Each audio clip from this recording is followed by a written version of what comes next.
So our second talk in this trio that's about collections and also not about collections is from Lisa Harris from the Food Museum in Suffolk.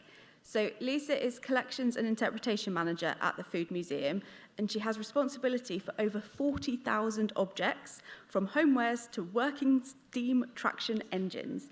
She also looks after the Changing Exhibitions programme and the redevelopment of the permanent displays. Not much to keep you occupied then, Lisa. She led the restoration of the Alton watermill, which enabled the entire seed to sandwich story to be demonstrated and, most importantly, tasted. She's going to talk to us today about rethinking the Rural Life Museum, collections review and rationalisation. So I'll ask Lisa to come on up.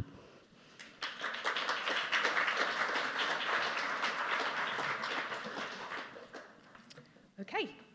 Gosh, there's lots of you. You don't get to see this view, do you? Okay, so for those of you that don't know much about the museum, the Abbots Hall Museum of Rural Life of East Anglia was set up in the 1950s. Over time, we changed our name to the Museum of East Anglian Life, and most lately, we have become the Food Museum, as we work to ensure that the museum is relevant to visitors in the 2020s and that our name represents what the museum does and says today. Starting out as a small volunteer-run organisation, we have grown to become an NPO with over 40,000 objects. The legacy from those early days was a series of card indices with a range of numbering systems and dramatically differing amounts of information. Some of my favourite being the cards that just say, plough. Today, our site occupies 84 acres of land in the heart of Stowmarket, Suffolk, and includes 28 buildings, 18 of which are historic structures. One of the biggest buildings is our collections store. Built in the early 1990s, it housed a rapidly expanding collection. It is a metal-clad structure that has suffered from the weather and a lack of funds to maintain it. Since at least the early 2000s, it has had water dripping through the roof in multiple places. By the early 2020s, this had become a waterfall. I'd just been to a trustees meeting when I took this photo, telling them how important it was that we did something to this building really quickly. And I came back to said waterfall being captured into buckets, and the buckets, I mean, they're dustbin size, they were being emptied every 10 minutes. In 2017, we began a project to improve our collections standards, putting collections back at the centre of the museum's work.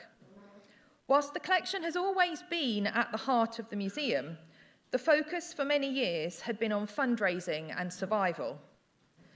Support from the Esmee Fairbairn Collections Fund, the Headley Trust and Share Museums East Development Programme enabled us to prioritise the digitisation of our card catalogue and photograph every object in the collection so that we could make them accessible online and to users across the world.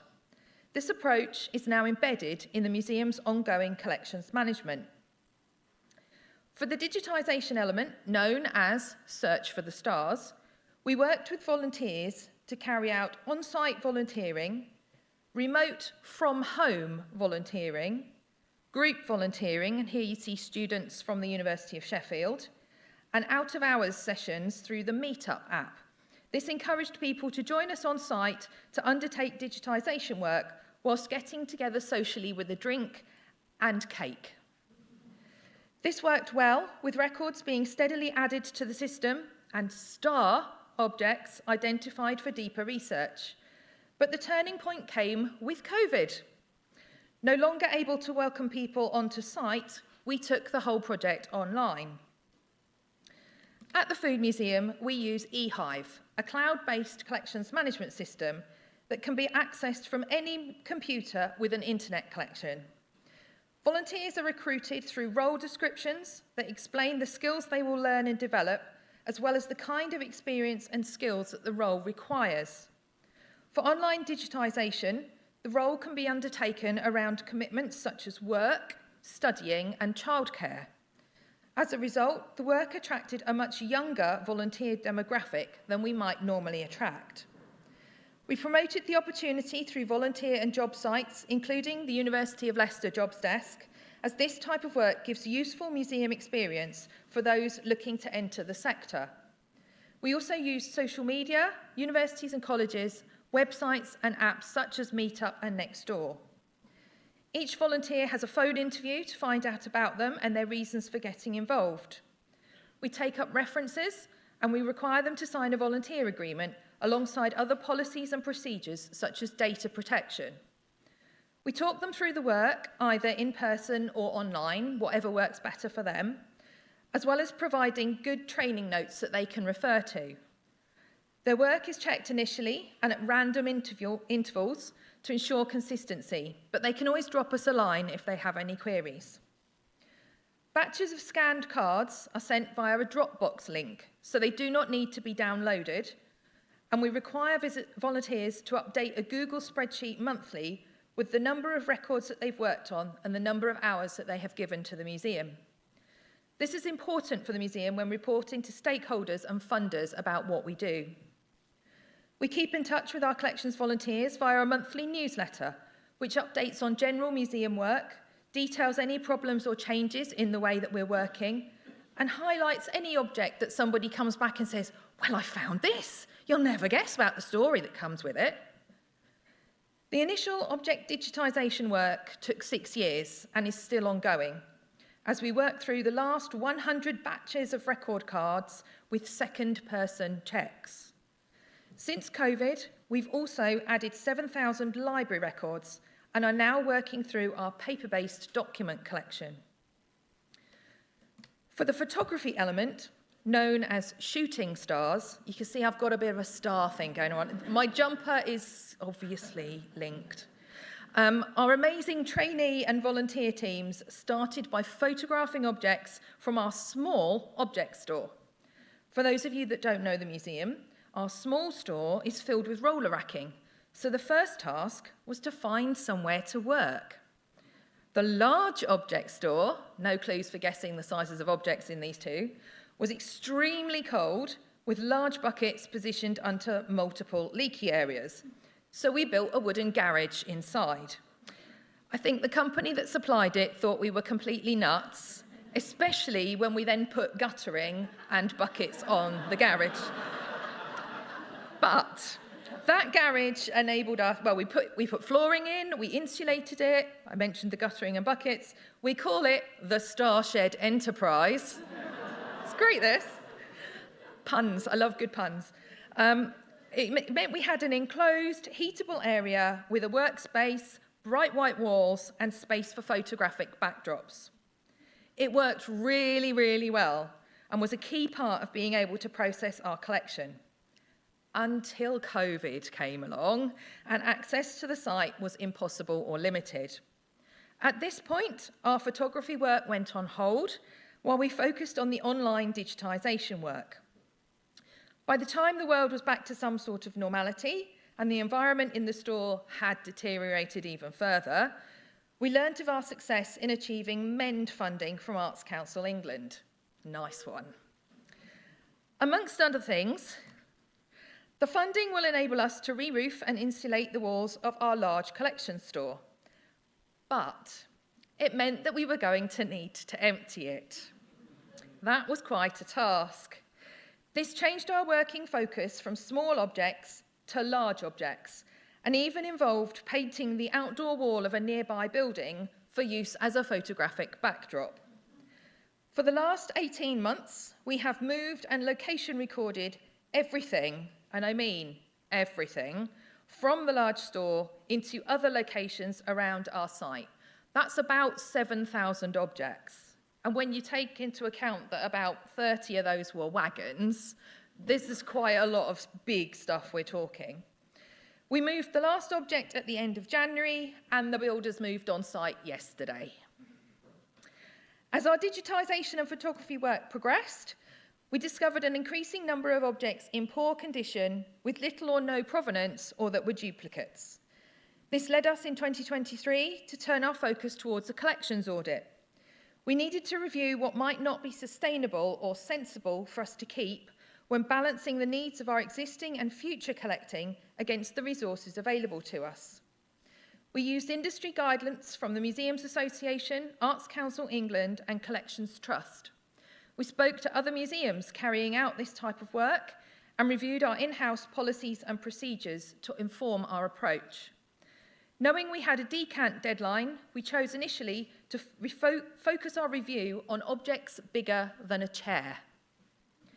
Priority areas for reviewing the collection included if it was badly damaged or deteriorated, if it had little or no provenance, if it was a duplicate, although defining that has its own challenges when you've got at least 35 lawnmowers, replica, prop or learning items which should never have been accessioned in the first place, anything posing a health and safety risk, anything that required more care than we could realistically ever provide, and anything that we thought was really unlikely to ever be displayed or used for research within the museum. We created a decision tree against which we assess each object. If any answer was not clear, and there were a lot of those, we either erred on the side of caution or used this as an opportunity to question the object further by seeking advice from other institutions, individuals, and the public where appropriate. I can send people copies of this. I see lots of phones going up. Please do come and talk to me afterwards. We can get you copies. We've so far run 6 collections audit consultation sessions with 23 people from either outside the museum, from museum members, from the wider volunteer team who maybe never ever have anything to do with our collection. Everything is recorded in our audit spreadsheet. This is such a massive document now, I daren't open it on my computer because it will crash it. If an object is classified as consider for disposal, we go on to confirm the situation with regard to ownership.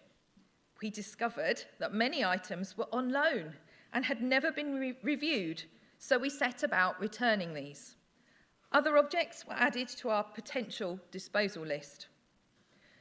The museum's Board of Trustees have been supportive of the process and understanding of its potential impacts all the way through.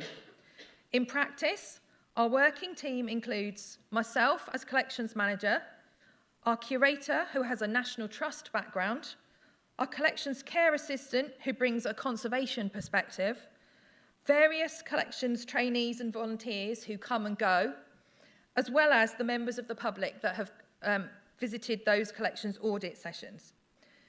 We also set up a collections audit subcommittee on our trustees, and that comprises of 3 trustees, 2 with museum experience and 1 without, who particularly enjoys playing the role of devil's advocate.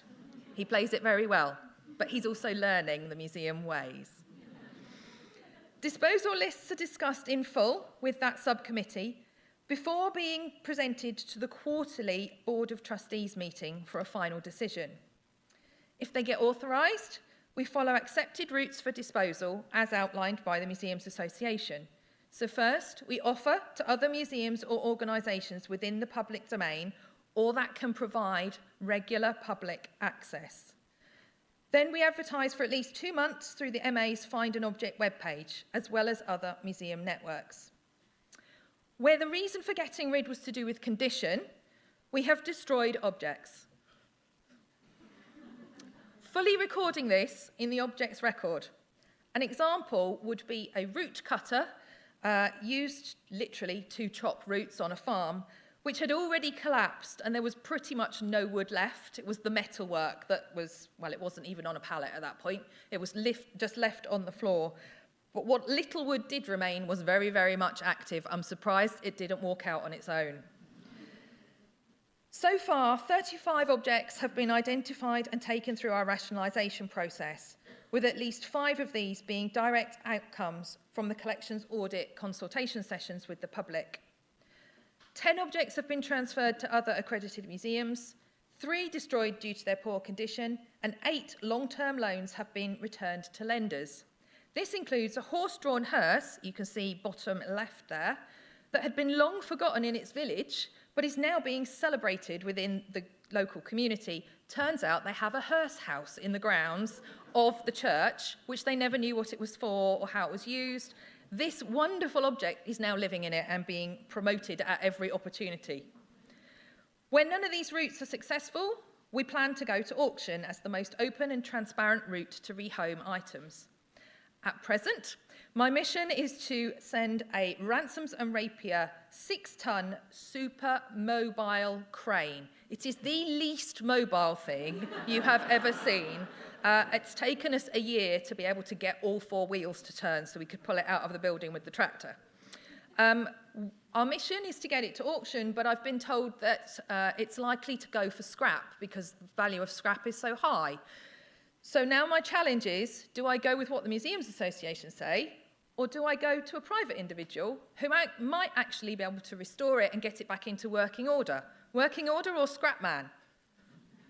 Okay, sometimes the guidance isn't the best, but there are ways and we will get there. And if we can make sure this crane goes on to have a life after the museum, it will do. So, what have we learned? This work has, without doubt, been essential in helping us to get our back of house in order. We couldn't have made it happen without the help of 654 remote volunteers from over 25 different countries and 102 on-site volunteers who undertook photography, object movement and audit research. At least 46,070 records have been worked on eHive, of which 33,300 are now accessible via our website. Over 15,000 objects have been photographed, 35 objects have been identified for rationalisation, with 21 moved on so far. For the first time, we actually have a really good understanding of what's in our collection, and we can work out what's missing and what we should actually look to collect going forward. While there's no such thing as a long-term loan, get on top of your loans, guys. Seriously, it's been haunting me for over 20 years.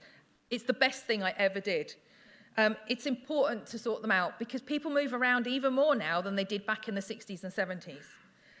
Collections review is time-consuming, but we have a responsibility to the donors and to the museum supporters of the past, present and future to get it right.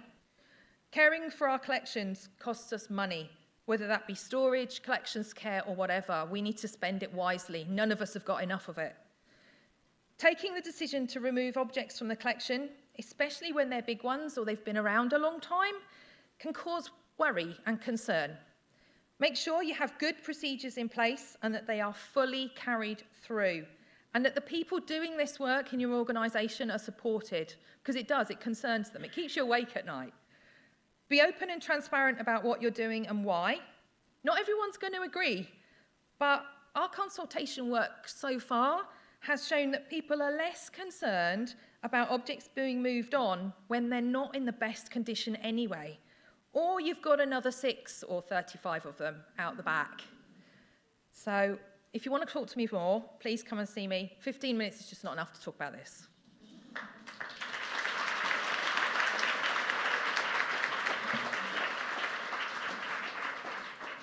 Thanks, Lisa.